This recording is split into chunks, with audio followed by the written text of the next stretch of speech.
time now to get into the newspapers and bring you all the headlines. And joining me to do this is the head of news here at Channel One TV and on 97.3 City FM, Vivian Kai Loko. Good morning. Hello. Good morning. You've done it again. Yes, I've done it again. You can't stop looking good. Hey, why I come to sit by you and Chris? I have to come properly. You can't stop looking good. Let me come home. Anyways, you're welcome. Good to see you. Good to see you too. Good to see you too.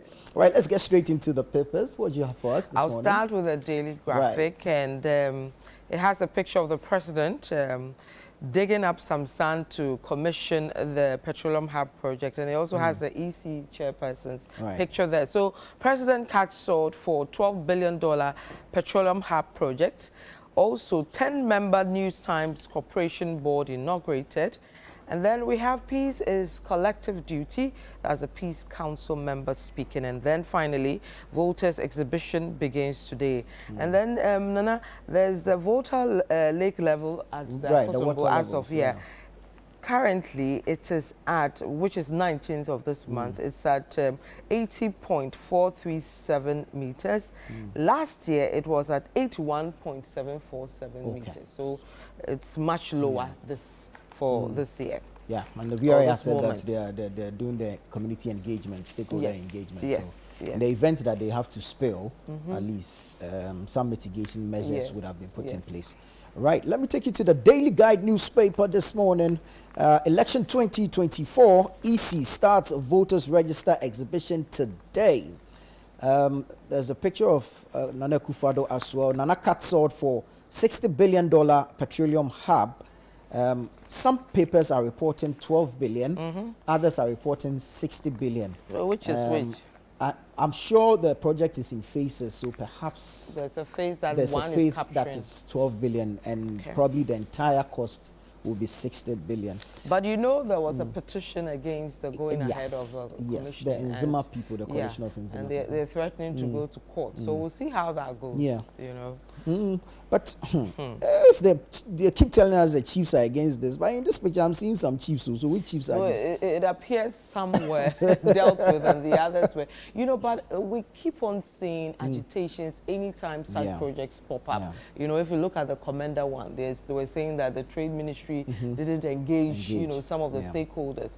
So I think we should find a way to engage. I mean, you can't speak to everybody, but try to get all key stakeholders on board with such, you know, projects. So I hope they reach out to these other Nzima chiefs and solve this problem. And all these various groups have leaders who are easily identifiable. Exactly. So, I mean, for the state, if it wants to engage, it will be able to engage. But perhaps maybe the engagements have happened, but the details of the engagement were not satisfactory. Perhaps it could be. It could be. Anyway, Ghana's Berlin embassy reinstates citizenship process. SNIT unveils digital platforms, and Dr. Mahamudu Bawumia says he is a man of solutions. That's it for the Daily Guide newspaper. Okay, I forgot to give you the back page of the Daily Graphic because there's a serious or a very, you know, useful story there. Ghana has no Mpox disease. You know, this is popped up here. So this is the Ghana Health Service saying that we don't have that. So we thank God for that. And then let me pray quickly, we don't get it. No, we pray we don't get it. Because if you see, I saw some pictures on I believe DW of some countries that people have gotten. And it's a serious thing. If Elsewhere, you see how... I mean, they're recording over 700 deaths and all, and it's quite serious. Very. Okay, so let me take you to the Ghanaian Times. President cuts short for $60 billion petroleum hub. You had that as well. And then MOFA outlines dry spell mitigation measures. Also, EC begins provisional voters register exhibition in all 269 districts nationwide, and then NMC inaugurates 9-member board of directors for NTC. So today we are going to check if our names are in the thing. And they are spelled correctly and all. And then at the back page of the Ghanaian Times, MOFA outlines dry spell mitigation measures. I think I've read that. And then 30 perish in northern region road crashes from between January and June. 30 people. I'll give you details later. All right.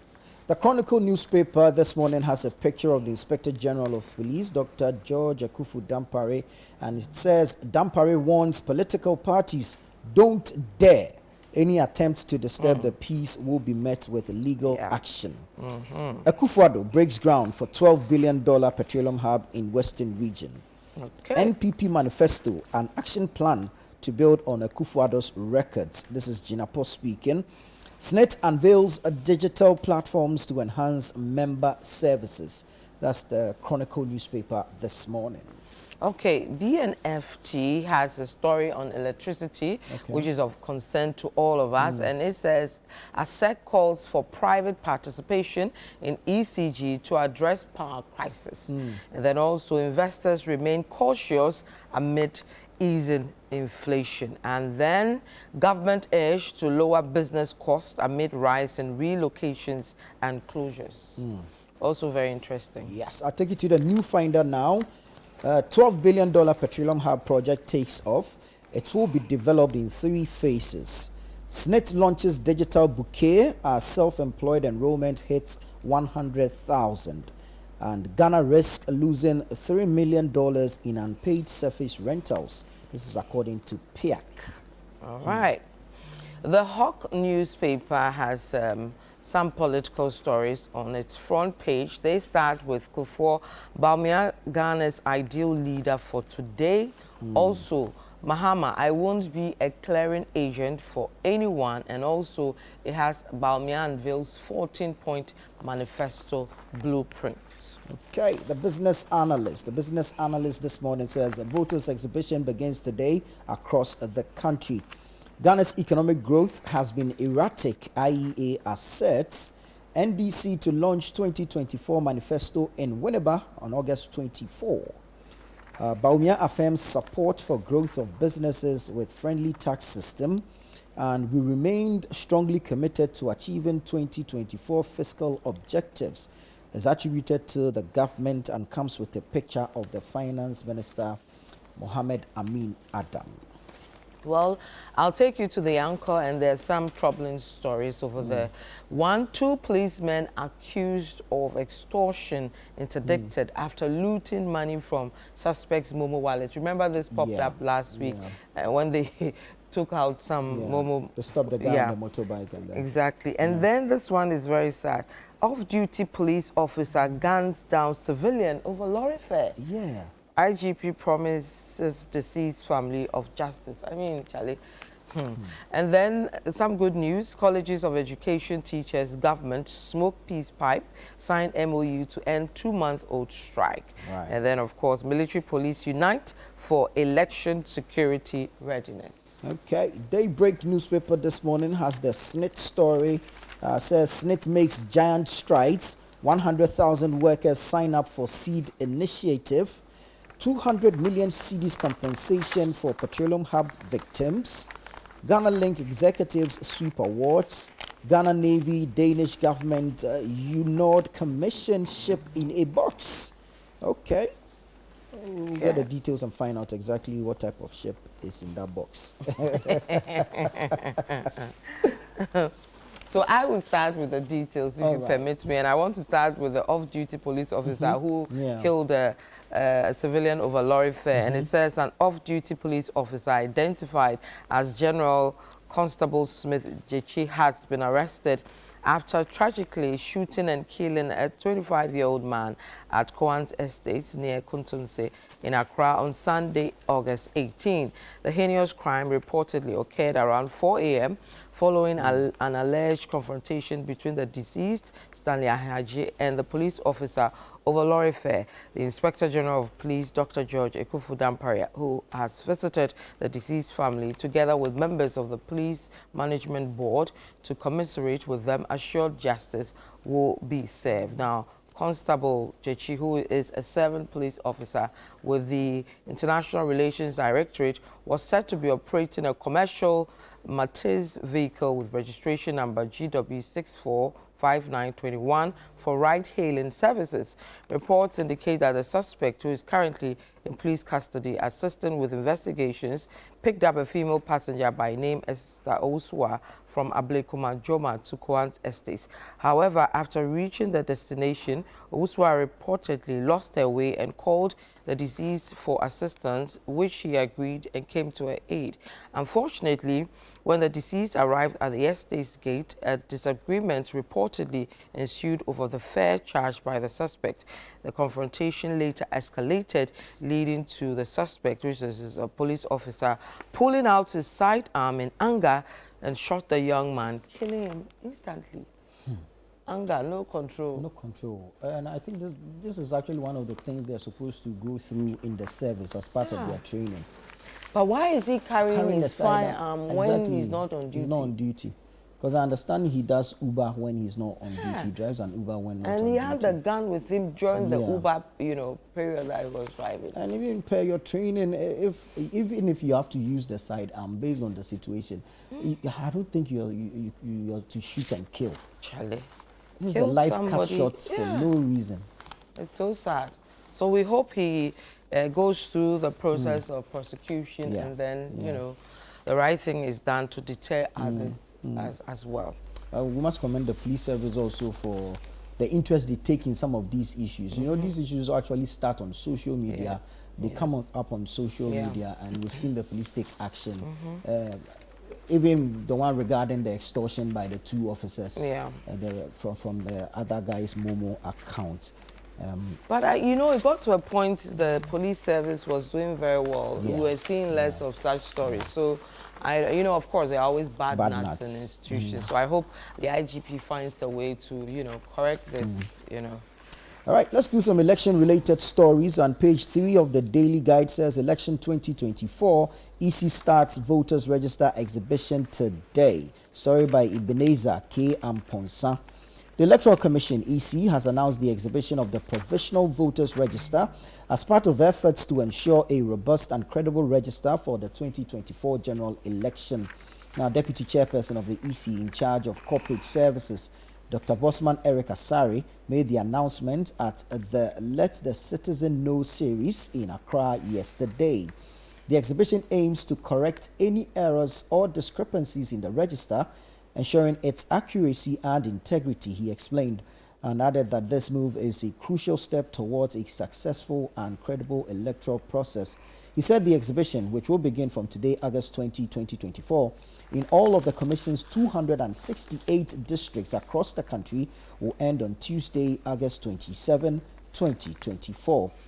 Quote, the voters register in its current state is provisional, and the exhibition exercise is meant to correct the register of all errors before it is finalized for the elections, he stressed. Right, so the exhibition is happening in all 268 districts. It's for a month, right? For a week. A week. For a week. It ends next Tuesday, 27th. It's for a week. So we have 1 week to go and check. 1 week, starting today. Yeah, our names are there, spelled correctly. If there's a name change. And then it's also to take out deceased persons. Hey, then I have to take out my dad's name. You know, he died last year, so I have to work on that. Okay? Well, let me read or give you details of the BNFT over government urge to lower business costs amid rise in relocations and closures. So the story by Christabel Danso Ibiam says the Ghana National Chamber of Commerce and Industry, a body that represents the interests of businesses and advocates policies which promote trade and commerce in the country, has stressed the need for the government to reconsider its tax system, allowing private businesses to thrive and reduce relocation and collapses. For instance, he said, in the past few months, several notable companies such as Nivea, Glovo, Big Pens, Dark and Lovely Game, Jumia Foods, and other multinational companies have either left or considering leaving the market, attributing their decisions to high cost and operational costs. The plans to depart and actual departure of these multinational companies has not only affected job creation, but also had a prominent effect on the country's GDP and tax revenues. Now, President of the association, Dr. Clement Osei Amoako during his speech at the GNCCI new National Secretariat Building's inauguration emphasized the need for the government and the central bank to collaborate properly in bringing down cost of doing business, which has hampered private sector growth and led to relocation and closure. This is, you know, the biggest issue among businesses now, high taxes and all that. Exactly. And we see a lot of companies moving on because of that. You know, all the candidates are saying when they come, they would reduce the taxes. The one, my favorite one is Bawumia Sonon saying that it's going to grant amnesty, first thing, and second thing, make it, you know, one tax, everything flat rate. So we'll see how that goes if he should win the elections. All right, big story coming in from the Western region, of course, is that Petroleum Hub Project. Page 8 of the Finder has the story. $12 billion Petroleum Hub Project takes off. Now, in a major move to transform Ghana's energy sector, President Nana Addo Dankwa Akufo-Addo has officially launched the first phase of the ambitious Petroleum Hub Project in Naule Jomoro in the Western region. The project, with an estimated total cost of $12 billion, aims to create a modern, diversified and financially sustainable energy economy for the country. It will be developed in 3 independent phases and will include a 300,000 barrels per day refinery, a petrochemical plant and extensive storage and port facilities. Now, leading the first phase of this transformative project is the TCP-UIC Consortium, a group of international and local partners selected for their technical expertise and financial strength. This phase represents a crucial step towards achieving Ghana's energy goals, with the consortium expected to adhere to the project's ambitious timelines. Well, it doesn't give us the timelines here, but yeah. So the president has cut short for this project. Hopefully, if it is completed, commissioned and operationalized, we should be seeing some monies from that side as well. But like we did establish earlier, I mean, all issues should be addressed. Should be cleared. We don't want the same situation where, in the event of construction being completed, we commission, and then we'll be having demonstrations and protests. And, no, I mean, we can iron out all issues before we take off. And then we should make sure the revenue we get from this resource is used to develop the place that it's coming from and other places as well. So we benefit from our resources. Let me still stay within the oil and gas sector, because on page 9 of the Finder, it says Ghana risk losing $3 million in unpaid surface rentals. This is according to PIAC. Now, the government of Ghana may have lost between $2 million to $3 million in 2023 due to unpaid surface rentals owed by international oil companies, IOCs, according to Richard L. Lima, a member of the Public Interest and Accountability Committee, PIAC. Now, the surface rentals amounting to $2,738,365.29 are a critical revenue source for the government. Yet, their non-payment by some companies has resulted in significant financial losses for the country. Now, speaking during a zonal media engagement in Ho on August 18, part of PIAC's inspections of various projects in the Volta region, Mr. Elima emphasized the importance of surface rentals as a vital revenue stream. So why were they not paying? I'm surprised. Hey. So apart from the resource itself, there are actually other avenues of revenue generation in the oil sector. And yet somebody is not doing their job. Somebody is taking some kickback somewhere and allowing the thing to slide. Hey.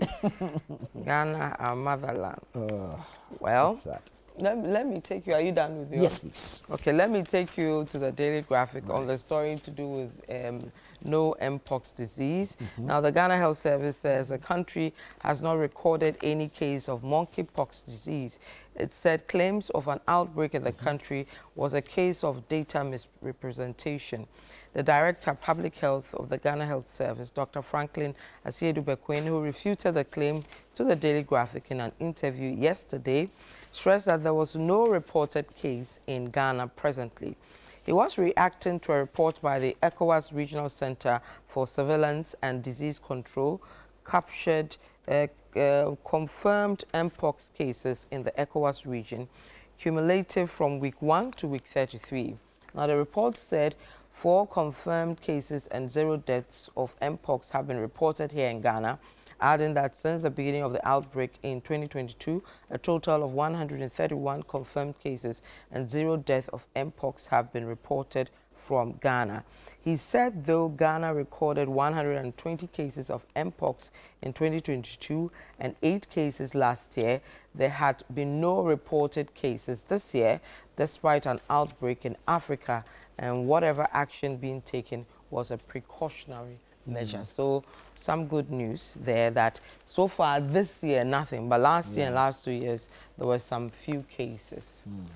Okay, interesting to note, and we hope that measures are instituted to prevent the Mpox from coming into the country. We all know the nature of our health system.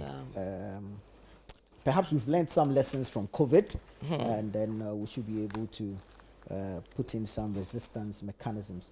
Well, the IGP is warning political parties, and he says, don't dare.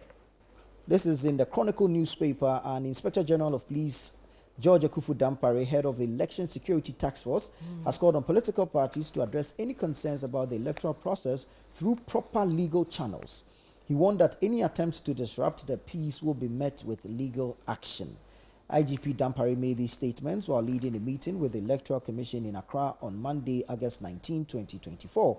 He underscored the importance of maintaining peace, law, and order throughout the election process, emphasizing the interconnectedness of all stakeholders and the critical role of peace and security in Ghana's overall well-being. Quote, we urge all stakeholders, particularly political parties, to address any issues or concerns through the proper legal channels. We do not want to see anyone taking the law into their own hands, should this occur.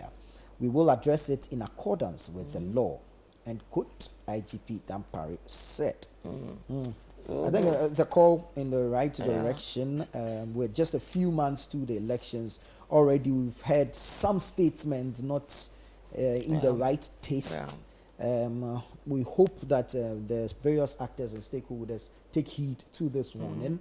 And of course, we go into the election peacefully, safe, sound, and then come out move as on one with country. our lives. I mean, people think the election is a do or die affair. Yes. I mean, it's just an election to choose a new leader. And it's difficult when the people behave like this, because even those at the top, when they make those statements, they go and sleep. And then you on the ground, you don't have anything like me. You want to go and fight. If there is spark today, that person can book a private jet and fly out. And you'll be Where here. will you go? So, I mean, we don't want anything to happen. People should just go and cast your ballot, allow the EC to do its work. The EC should be independent, do its work, declare the winner. We all move on with our lives. All the promises they make, they ensure they roll it out, and that's it. Not a do or die affair.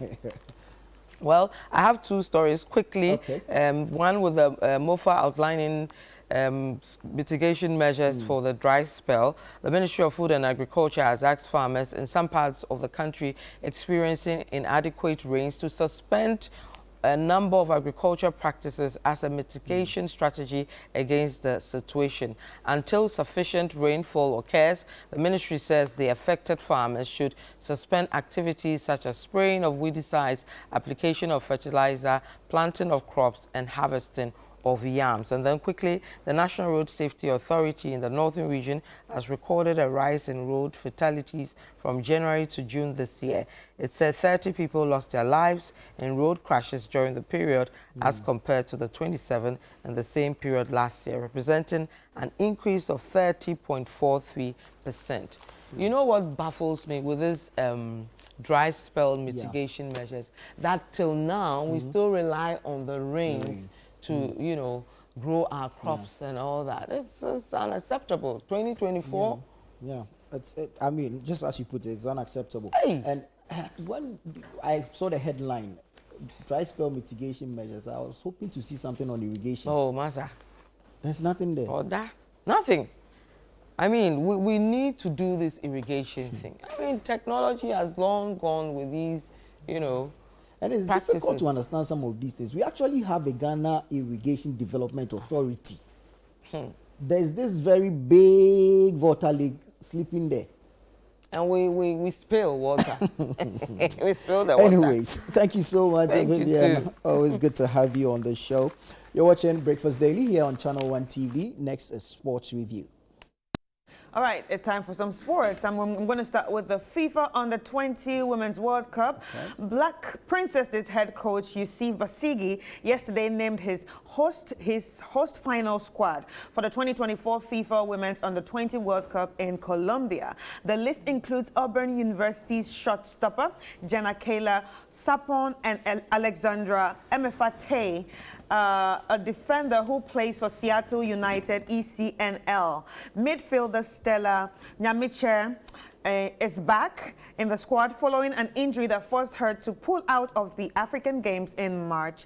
Mafia Nyami of FAR and, well, Mafia Nyami of AS FAR will lead the attack alongside Salamatu Abdullahi and Mary Aponsa of Apim Dakwa Ladies. The FIFA Under-20 Women's World Cup will kick off in Colombia from Saturday, August 31st August 31st, Sunday, September 22nd to Sunday, 22nd September 2024. Ghana are paired with Japan, Austria, and New Zealand in Group E. Should be interesting very, to very watch. interesting. I want to watch this. Let's get into England and talk about the Premier League. Premier League, we know, is live on City 97.3. And reports of yesterday's match that was between Leicester City and Tottenham Hotspur. The two teams played out a 1-1 draw at the King Power Stadium last night in the final match of the opening round of the Premier League. Now, Tottenham dominated the first half and got a deserved halftime lead through Pedro Porro. Leicester found their way back into the game and leveled through Jamie Vardy's header following a cross from Ghana's Abdul Fattah Issahaku in the 57th minute.